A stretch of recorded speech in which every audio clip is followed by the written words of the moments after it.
Hello, everybody. Welcome to Josh and Austin Figure It Out, December edition. We missed you last week, 2 weeks ago for Thanksgiving, so that's where we were. No. We're thick in the holiday season, and while I do enjoy our time together, Josh, every once in a while we have to log off and spend time with our families. So that's what I we're doing this know time of the year. our families. I know are just telling us, please stop podcasting. We're trying to talk to you during Thanksgiving dinner, and it's hard to pull us away, but here we are. It's a drag, We're really. back at It's a it. drag. How have you been? How was Thanksgiving? Good. Yes, Thanksgiving was good. We did all the typical things you do for an American Thanksgiving, which is overeat and watch football and just kind of laze around in general. So yeah, it was great. It was unremarkable in every other sense, but it was great in the way that Thanksgiving is. We did have um, some visitors. I have a Canadian friend from college. Him and his wife were staying with us over Thanksgiving. Oh, fun. So I had to explain to him, which he's visited for Thanksgiving before, but I always have to remind him that we're celebrating American Thanksgiving and not Yeah. Thanksgiving, which is in October. Um, It's so weird, isn't it, that Canada Knows what? has Thanksgiving and it's like around Halloween time, right? Yeah, it's like a Kmart version, great value version of American Thanksgiving. That That's they great. just had needed to copy us wholesale, Yeah. but no, it was good. He did everything he was supposed to do. He didn't sing. He didn't say "God bless the Queen" or whatever. I don't know. He kept in line for That's us that good. weekend. It's It was a very good good. time. In more recent news, I suffered a relatively serious ankle injury Oh no. last this past weekend playing recreational league basketball.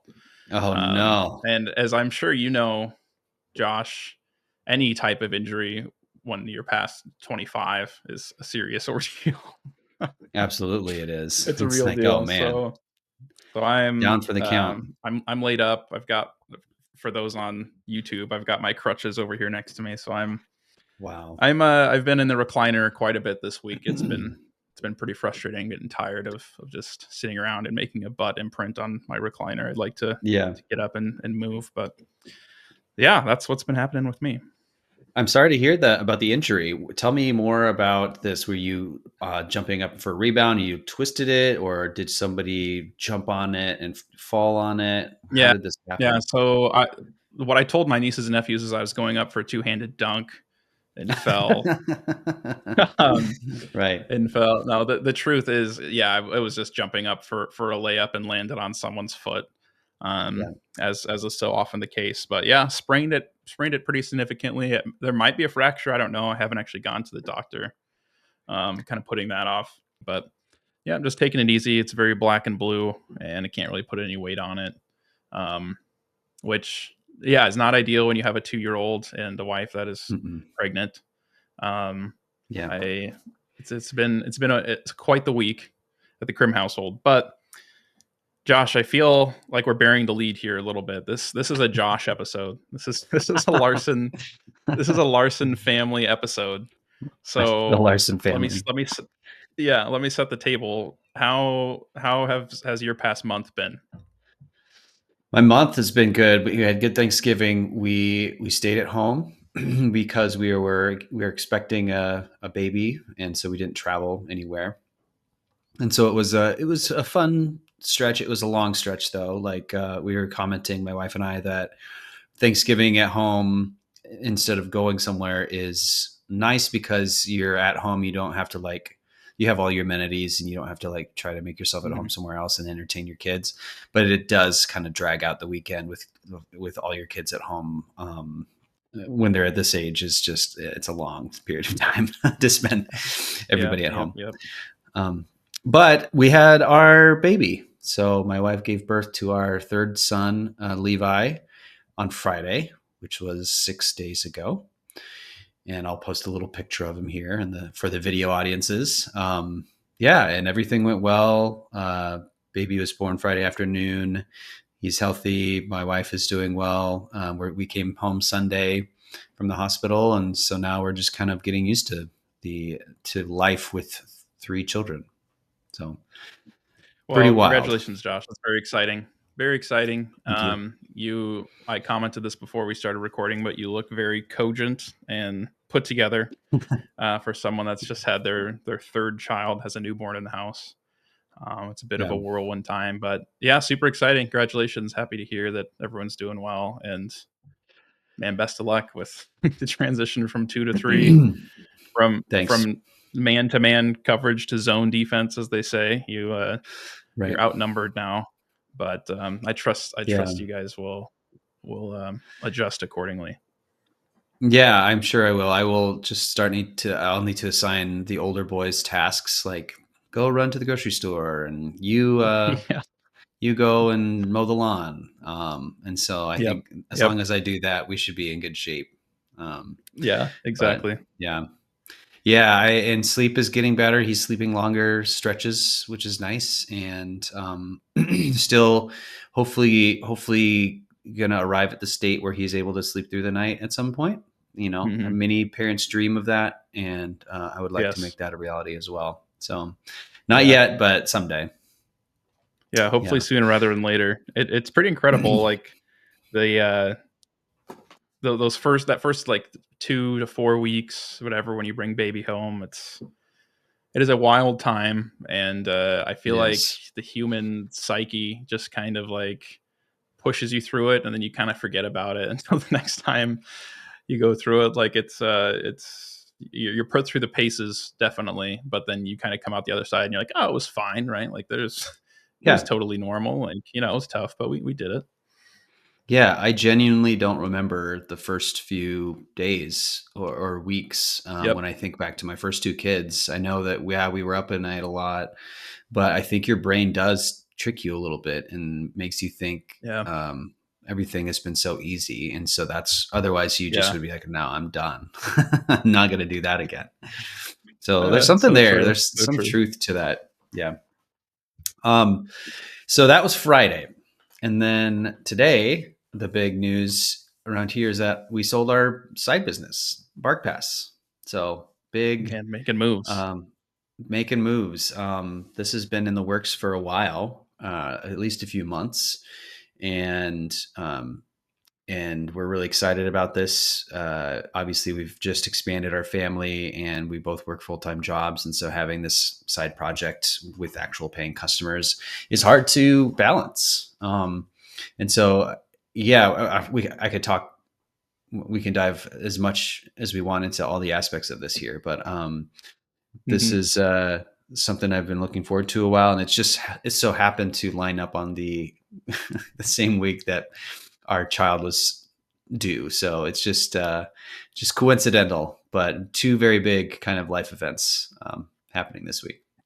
Well, that's great. Double congratulations. Double congrats to the Thank you. Larson family. Thank It's you. a lot going on. I mean, not every child gets to celebrate entering their world with a large exit from a software company that their parents can put away in a college fund. I'm sure that's what you're going to Yeah. do with the money. Um, Yeah. Right. but Yeah. we can let's just so that's what we're going to discuss for most of the Yep. episode is the sale and process of the sale of Barkpass. But first, just like basic intro stuff. What was Barkpass? Why did you start working on it, and how long has it been around? Yeah. Barkpass is a pet licensing and dog park management software that my wife Bree and I created back in 2019, so 5 years ago. Our local city here, Waukee, Iowa, where we're living now. We're in Clive, but they were just opening up their first dog park, and they were accepting registrations to bring your dog to the park, and it was using some existing Parks and Rec software. And if you've ever done anything with government, you'll find that it's generally pretty out of date or pretty cumbersome, and so um, we struggled to use it. We did it wrong, and so we had to resubmit our application. And I think just on a whim, I emailed the administrator who we were working with to correct her application, and I suggested, hey, can we help you build something? We're like really into software development, and we also like dogs because we had done this adoption website pro bono as well, and so we're kind of familiar with the space. And so she said yes. She said come in and talk to us, um, and so we did, and we pitched them on this idea of helping them manage registrations for their dog park, letting people create accounts and add pet information and supply their rabies and distemper proof of vaccination and stuff, and then allow them to purchase a pass online, and then just essentially do all the entire process from their computer. So created it and built it and shipped it, and it worked great for Waukee. Eventually growing to be used by more than just Waukee. So like other cities in the area, Des Moines area, Ankeny, West Des Moines, Norwalk, and then growing across the United States as well. So private dog parks, like your brew pubs and restaurants and coffee shops, would use it to manage their members, but also like big counties with millions of residents to do pet licensing with it. And so it's been really fun seeing it grow over 5 years. And yeah, I think it will continue to grow, just in different hands now. Yeah, very cool. It's a cool story of like, I think folks that are software developers or work on software, the web, will frequently have these experiences where like, man, this product stinks, or this experience is terrible. I wish I could just get in there and fix the problem, or why don't they hire me to consult or whatever, or I should build a SaaS that's going to fix that. And typically that's as far as it goes. But it's cool to hear a story of you and your wife just buckling down and saying, we're going to take care of this. This is an annoying, this is a process that needs to be improved. Let's actually build something and follow through with it. So kudos to you for actually following through with something and building it up and running it as a business for 5 years. I think like we can dive into more of the story of Barkpass as we go on here, but like, obviously we might have some inklings already of why you would decide to sell now, but why would you decide to sell now? What was the impetus? Yeah, so some backstory with Barkpass kind of being 5 years old. I've always wondered, could I make this a full-time thing? We've seen lots of like organic inbound leads and like interest from people, obviously across the United States, that we weren't originally anticipating. We certainly weren't cold calling people. And so there was generally an interest there for this software and a need for it, a market for it. I quit my full-time job in January to focus on it full-time. And I worked on it and tried to go out and sell it and do all sorts of work on it. Found out that my wife was expecting, and then I went back to my full-time job in May. So it is at a very interesting stage now where we have paying customers who rely on the software, and it is big enough where I couldn't go to some random developer, indie hacker online who is who just kind of wants to have a side business and a side gig and like likes to hack on things, because it's too involved at this point. You have real customers with their employees in the cities and counties depending on this thing. And it's too much to ask a random person with no interest in pet licensing or dog parks to take it over and sell it. At the same time, it is too small to be of interest to a larger acquirer. So like a big, whatever, like a Petco or government licensing platform or private equity.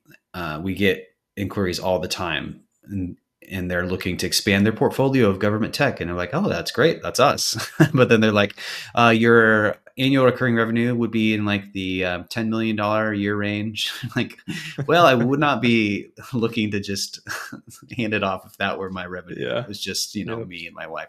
So we're kind of in this weird place. And then out of the blue, we heard from this guy named Steve Seidman. He reached out to Bree on LinkedIn a few months back, and he said, "Hey, I have all this experience in the pet licensing industry and the animal shelter industry, and I'm wanting to start my own license software. Could we chat?" And so we did chat with them and learned about his background, and it became really clear that like, oh, Steve is interested in either partnering with us or potentially acquiring our software because it would kind of give him a head start. And given that opportunity to have like an exit for a side project like this, with at the size we're at, like I described, it's kind of hard to come by pretty frequently. And so I think we took the opportunity to.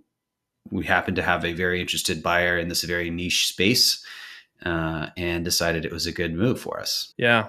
Yeah. That's very cool. And again, like, um, having kind of been chatting with you throughout some of this process, like, it's hard to view it as anything but like an unavowed win, like kind of all Yeah. around how it kind of ended up, like knowing how long you've kind of been supporting it and trying to grow it and all the effort that the both of you have put in, and then Yeah. kind of hitting a time in life where it's like, maybe I don't want to be on call all the time for all these Yeah. customers, and then finding the right type of buyer that came in with the right type of experience.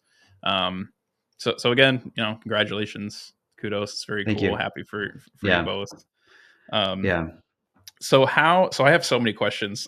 Like, I'm sure a lot Mm-hmm. of other engineers or like developers um, are thinking some of the same things. It's like, man, I'd like to grow my thing big enough to sell it, or maybe I have something and I'd like to get it acquired and ride off into the sunset with a sweet 20x exit or whatever. Right. Whatever. Yeah. So I'm hoping you can answer all of those questions for us. But like, Of course.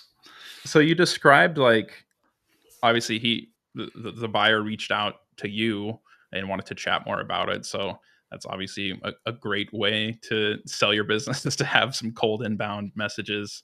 But after you kind of agreed, like, yeah, I think I do want to sell this off, and you talked about that, like, where does it go from there? Like, do you give him GitHub access and just kind of ride off into the sunset, or like how much paperwork and involvement was there after the decision was made to sell? Yeah.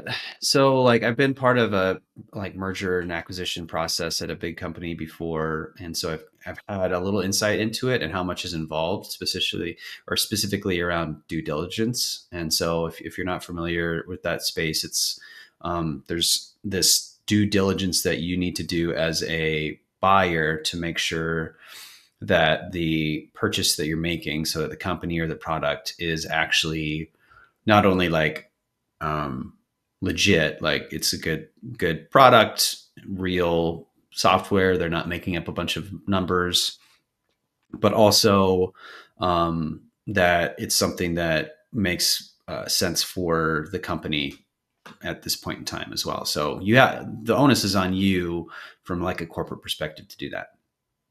And so it's kind of a grueling process because you have to like open up your books, provide all these like balance sheets for your business, like your customer statistics. So that's like all the business stuff, right?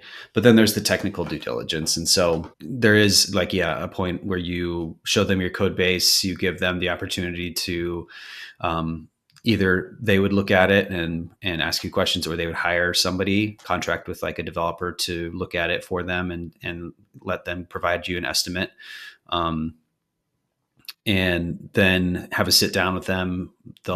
They can grill you with a bunch of questions about why you did X, Y, and Z. Like, what are the risks of the system as it stands today? Um, how can it be improved? All that stuff. And then that gives the buyer an indicator of like, okay, is this a viable purchase? Would it make sense for me to buy this? And then also, how much is this worth? So um, we can talk all about like worth, like loosely, how much your software product is worth, and if we want to. But then there's like the process wise, you do like get a letter of intent. So someone says, okay, I intend to buy your company pending all this due diligence. Then they do the due diligence. And then if all that looks good, you settle on like, you get like an offer for a price, and then go through the proceedings of this asset purchase agreement, which is now in the hands of lawyers. And so you hand that off to lawyers, and they go through line items of everything that's involved with that.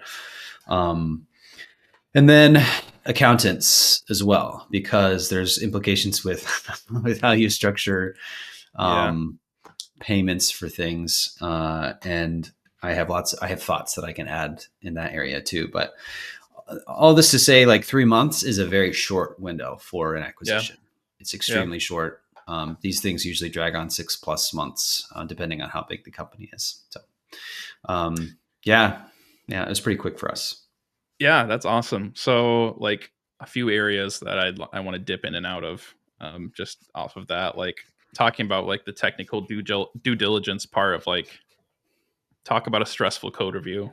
like, Yeah, no, yeah, it's stressful putting your PR out to your teammates to like look at this change. Now you're sitting down with, getting grilled on whether or not this person thinks your code is worth anything. Like, what was that process like? Did you have to go in and be like, oh man, have I actually thought about security, well enough, or are they going to judge me using the factory pattern versus the right, singleton pattern? Is one of those more expensive than the other? Like, right, yeah. what was that like? That was scary. It was scary. Like there's from a couple aspects, right? Because there's the, oh crap, what if I've done horrible sins in my code base? What if like Yeah. I reveal that I don't know what I'm doing, kind of an imposter syndrome thing? And some of it could be legit, like, oh, maybe when I was building this 5 years ago, I was a much different and worse developer than I am now. So I Hmm. probably Hmm. made some poor architectural decisions, and that's just the fact of the matter. So there's that factor that you're kind of fearful that you've done something that's going to jeopardize potentially your valuation or the sale. The other thing is, like, this has been kind of my baby for 5 years. Like I've enjoyed, working on this nights and weekends. Um, and I've chosen to do things a certain way because it worked for me as a solo dev, and I find myself productive in these ways. And so there's a side of it too where you can get potentially like defensive of your code. Hmm. Um, and so I tried to go into it with that mindset of like being very open and like admitting when things are subpar, because I A, didn't know what I was doing, or B, just haven't had the time to clean up a bunch of stuff. And so that was helpful. And I think the overall the code review went very well, and we didn't have any major problems. And it was great working with the people that Steve contracted with. There's also, the scarier thing was the black box security audit, which they did on the Hmm. software, which is kind of a stressful. It was like a week and a half where they essentially ran a bunch of automated tools against all of our domains and websites. And it's all your typical, like, you'll see a bunch of requests to /wp admin, even though it's not a Yeah. WordPress site, and Yeah. like, or like dot/dot/dot env, trying to like Hmm. expose these common mistakes for that frameworks have solved decades ago. But they're trying everything. It's a black box, so they don't know, they don't have access to the code. They can't see all the real holes that are probably there. Um, and they found a few things that like, oh man, that's not great. I should fix that. Um, and but for the most part, it it went pretty well, and I was able to resolve some of the things that they found in the audit. So regardless too, if he decided not to buy the company at that point, at least I have like a more hardened product, which is it's kind of a win-win for me. Yeah, that's worth something. I was gonna ask, like, if you did find stuff, is that then on you to fix it, or was there stuff that they're like, oh, that's not a big deal, we'll take care of that, or you need to fix X, Y, and Z before we move forward? Yeah, it was. I think Steve, the buyer, is very pretty reasonable about a lot of this. The list of stuff was so small and reasonable that it was kind of like, you'll fix this before the sale closes. And I was like, Hmm. yeah, this is pretty easy to fix. So I think if it had been like there's an architectural something that cannot be resolved easily, then it would probably have to be factored into the sale price and all that stuff too. So Yeah. thankfully that was not the case. And I was able to just kind of like clean it up before Yeah. handing it over.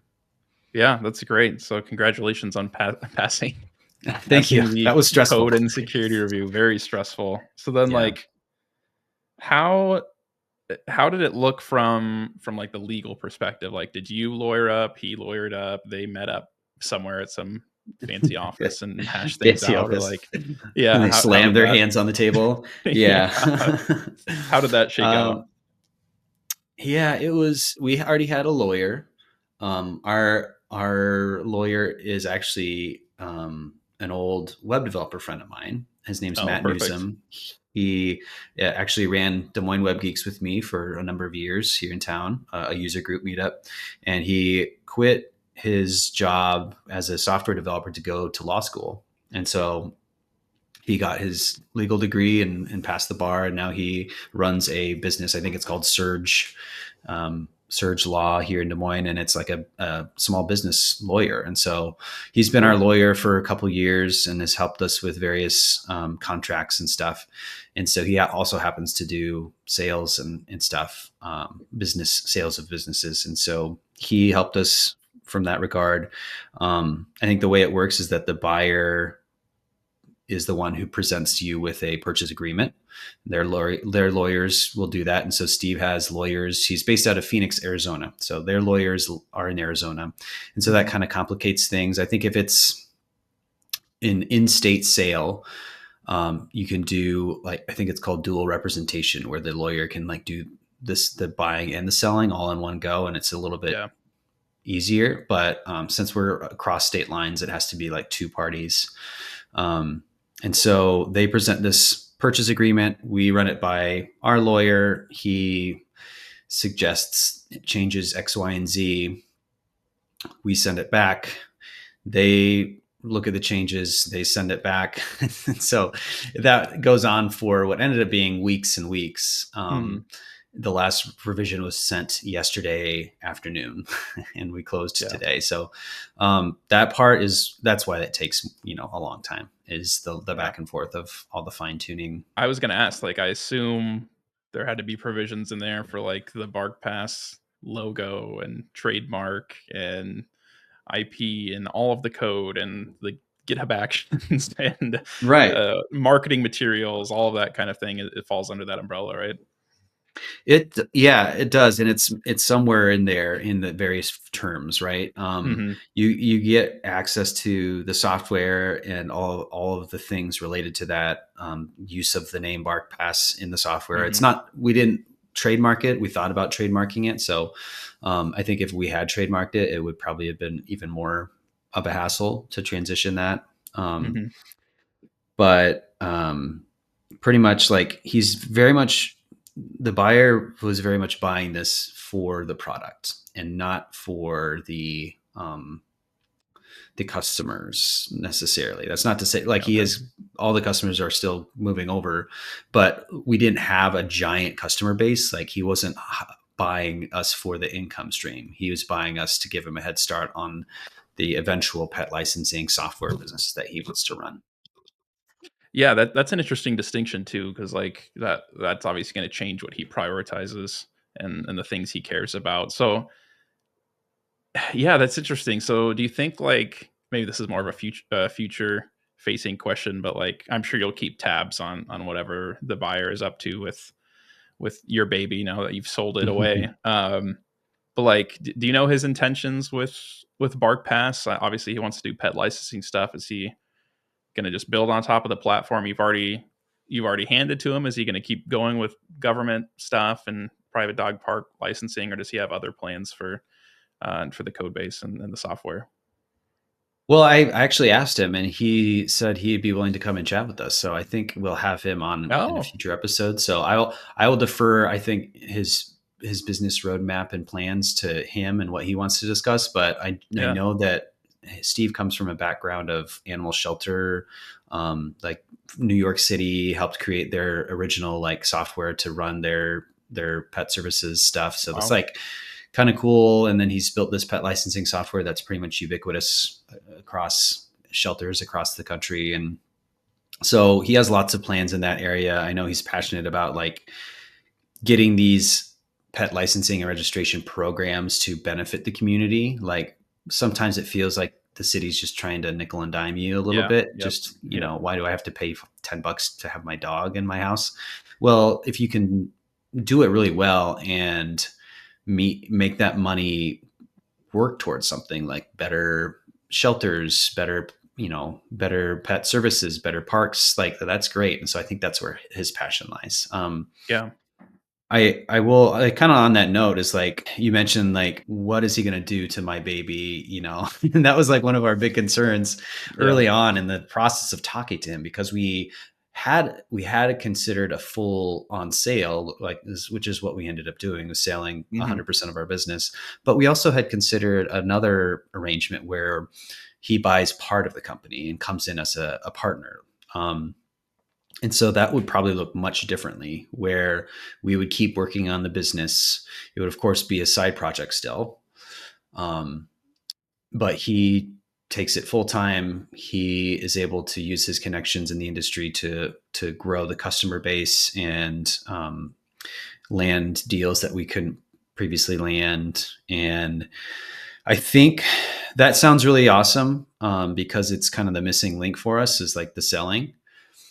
But I think we would have really struggled from a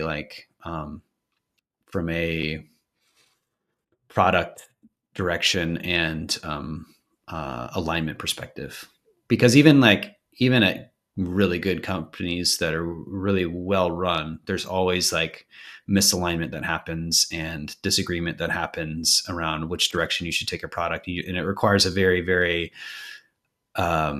opinionated like person at the top to drive the product. And so I think we would have struggled a lot around like, oh, we should do this. No, I think we should do this. And then Hmm. it would get really messy probably, because like who owns more of the company technically, and and who's working on it full time versus who's not. And so um, ultimately, I'm actually quite excited that we're kind of saying goodbye to this project, and I'm excited to see what he does with it. And I won't hold grudges if he, does something that I totally wouldn't have done, because it's his. He can do whatever he wants with it. So Yeah. that's kind of freeing. Yeah. 100%. Like I could see, I've haven't built any side projects to the level of Barkpass at all, but even the few things that I've worked on is like, you do get kind of an odd attachment, right, to a product or a code base that you've worked on, especially for that long. I could totally see like handing it off to someone else. I don't even like when my coworkers try and change code that I've written at work. That's not even technically mine, let alone a solo project that I've worked on for half a decade. So yeah, I can definitely Right. see how that could be tough. But yeah, like you mentioned, the flip side of like you've had um, this other concern, another major concern, kind of hanging out over on the side for all these years, and being able to kind of lift and shift that and say, best of luck, but I'm going to free up some mind space for something else. Obviously, it's going to be a big relief. So happy for you on that front. Yes, I am too. It's for the past, however many months I've been back at my job, 6+ months. I've been getting up at 4 a.m. every day during the week to work on Barkpass, and then evening routine is crazy with kids. And then by 8:30 or 9, I have a little time to do stuff, but I'm also out of energy at that point. I have to Mhm. start over again. So I'm so excited to kind of put an end to this chapter, and then hopefully it'll free me up to like do fun new things and experiment with things I've always wanted to experiment with, in a way that doesn't make me feel guilty for not paying attention to my initial project. Definitely, like it's it frees you from one responsibility to then spend your time doing something else. Hopefully, you won't be waking up at 4 to do your fun explorations and new projects, Yeah, I know. Yeah. but Yeah. maybe you could invest your extra time into building the Josh and Austin podcast empire, and this can become our new side business. Well, the first step is to build a website for the Josh and Austin Figure It Out podcast. And I feel like that could be a fun first thing. Like build a little landing page with our faces on it, I link to love our it. episodes. We'll do some live embeds or some real-time play counters. Wouldn't that be fun? Yeah, see it go from I one don't to know if two and stay Spotify. there.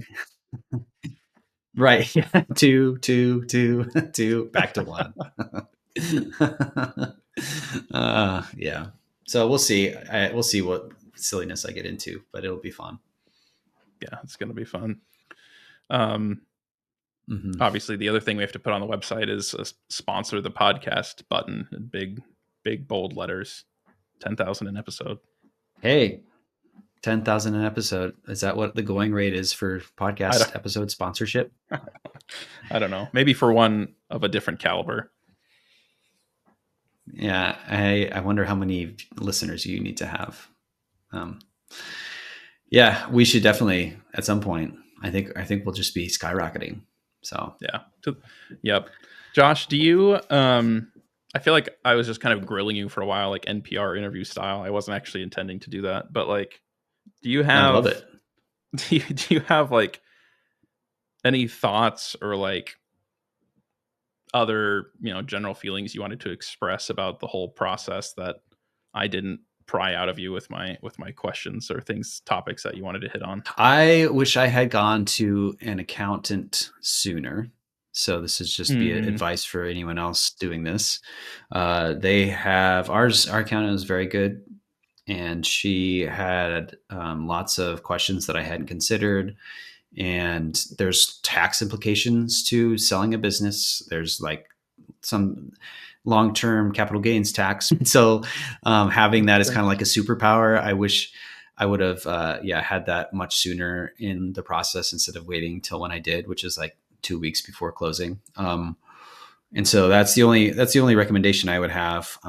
But that's just the general sensation of selling a business is exciting. It's a lot of like kind of we should have Bree on the podcast as well at some point, Yeah.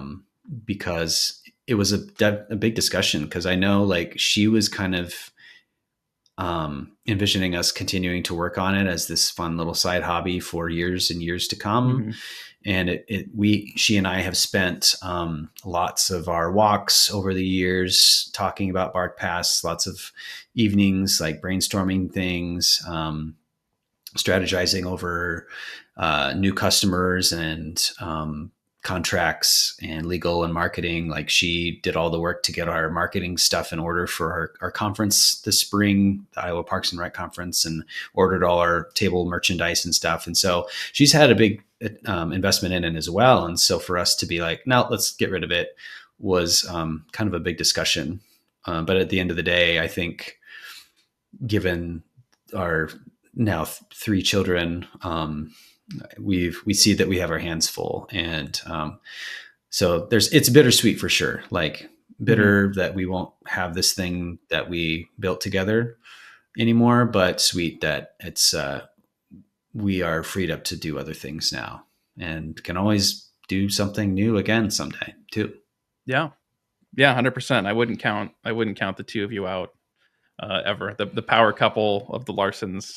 There's no ceiling on what you guys can accomplish together. I was going to ask about the accounting stuff too earlier, and I forgot. So thanks for touching on that. Like Yeah.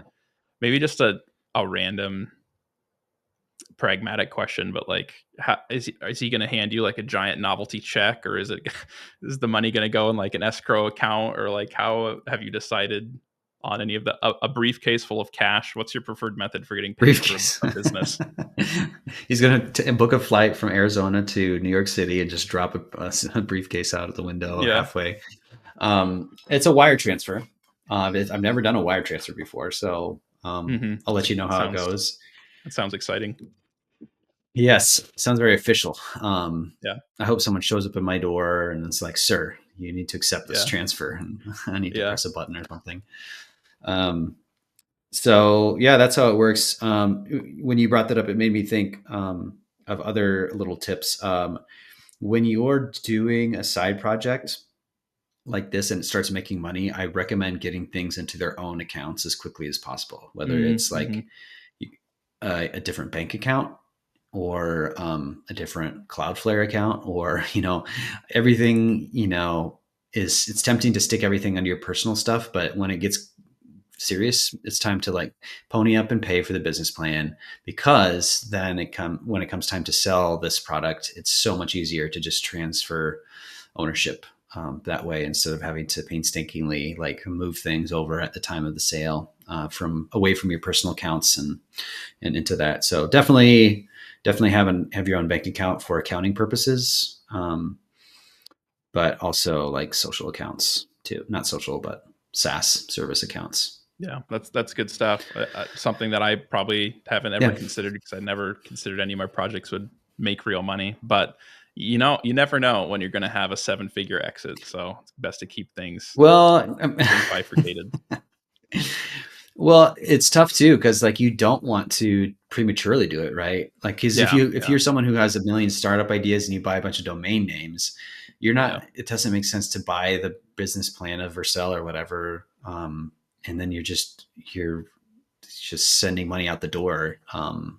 So like it's weird to know when the tipping point is. Probably when you have a few paying customers and like the income from the customers greatly outweighs the cost of the paid services, probably. Hmm. But I don't know what the line is in a lot of cases. Yeah, that's interesting. It makes me think we should do a whole separate episode about like Josh's lessons learned and playbook from building a profitable SaaS over 5 years. Like, we talked a lot about the Yeah. sale mechanics and stuff today, but I'd love to dive in and ask more questions about um, how you could coach me to have my own company exit in 5 years.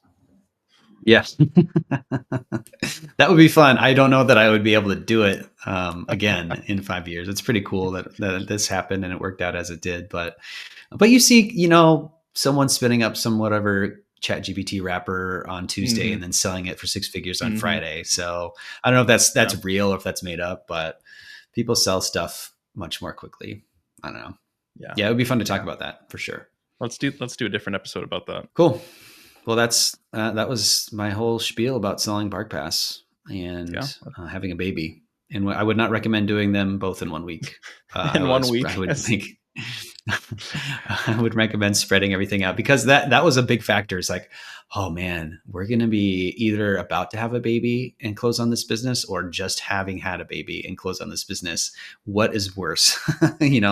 To try to have stuff that's like, um, that needs to be done on a certain day and having to go in the hospital that night, or like Hmm. being sleep deprived and having a baby at home and trying to get it all done. So just like spread it out is is what I Yeah. would recommend. Give yourself at least 2 weeks between, you know. Yeah, 2 weeks. That's a perfect buffer there. Yeah. Yeah. Well, Austin, do you have any cool thing to share this week?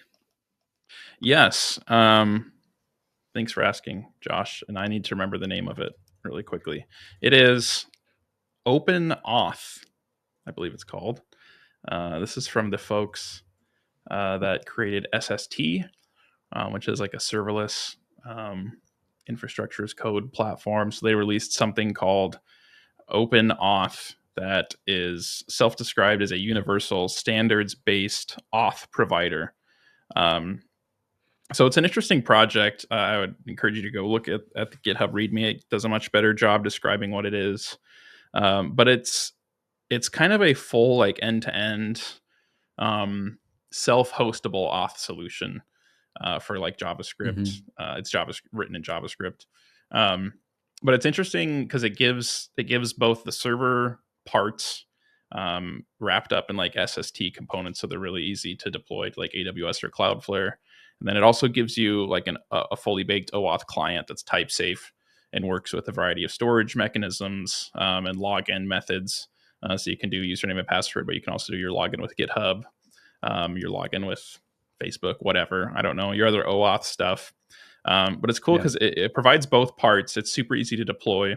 Um, so this would be opposed to like going out and signing up for um, Auth0 or Okta or whatever, and they have their Auth servers that are hosted, and you have to pay thousands and thousands of dollars. This gives you like a self-hosted option that's also pretty easy to set up. It gives you the server and the client parts. Gives you lots of different ways to log in and like a pluggable storage backend, so it's super flexible. I haven't gotten to use it yet, but the stuff that the SST folks do is always really well done and thought out. So I'm excited to dive in and try it on my next side project. It's open auth. OpenAuth sounds really cool. The one of the reasons I love Laravel is that it just has an opinion on auth, right? Mm-hmm. And it just has all the things that I need to do, all the best practices, and I just use it. And so having something in the JS ecosystem totally makes sense. I remember like Clerk is kind of the hotness right now. Clerk is Mm-hmm. like a hosted option, I think, for auth, and same kind of the same with uh, what's the Auth0, right? Mm-hmm. Uh, it's kind of like you're buying into this thing and then you're bound to it and it ends up costing you. So I think having a well done self hostable solution is perfect. So that's exciting. Yeah. How about you, Josh? What do you have? Um, I have been excited about React 19. React 19 is stable now. They had a stable Yes. release, and that's great. It was a long time coming. They had, I think, an initial release candidate in May, perhaps, and then found an issue with how they were handling client suspense waterfalls. And then they had to delay it all the way to December, and they finally released it. So Mm-hmm. that's exciting because that means like a lot of the cool new APIs around data fetching and server actions and form actions and stuff are available. And so I set out to like really play with stuff and also like serving component APIs and stuff, but found myself struggling to find a really good example that worked with Vite or something, not Mm-hmm. Next.js related. And um, Jacob EB, I think is how we say his last name. He is one of the developers on the Remix team and a coworker of mine. Is really, really good at that stuff. He's spent so much time now trying to get a Vite kind of version of the React Server DOM Webpack React Server Components support Mm-hmm. for Vite frameworks, and he's made a lot of progress. So he's got this really cool repo going now that is like a vanilla Vite project, but with React Server components, and it uses Vite 6's new environments API. So you have like little workers for the React Server runtime, but then also the pre-render, aka SSR runtime, Mm-hmm. and then of course the client runtime. So I'm gonna I'll share a link to that as well. But yeah, I'm kind of excited to see where that goes. I have some ideas about server components and like Cloudflare and what does a modern framework look like with React 19 now that everything is done with in async components and you have actions for mutations. Like I have some thoughts there. So hopefully with my new free time, I will be able to look into that more. But yeah, I don't have a name for it. I'll share a link. I forget what it's called, but it's something with Vite RSC starter framework something something something by Mm-hmm. Jacob. Yeah. Yeah, very cool. I'd love to get your thoughts and opinions on React 19 based framework later. I right now I've just kind of been out of React webland for a while. Anytime I see React 19 or RSC stuff, my eyes just kind of like glaze over, and I'm like, Yeah. do we need any of this? Why? So I'd love for you to convince me sometime and show me some cool use cases and stuff it unlocks in the future. Yeah.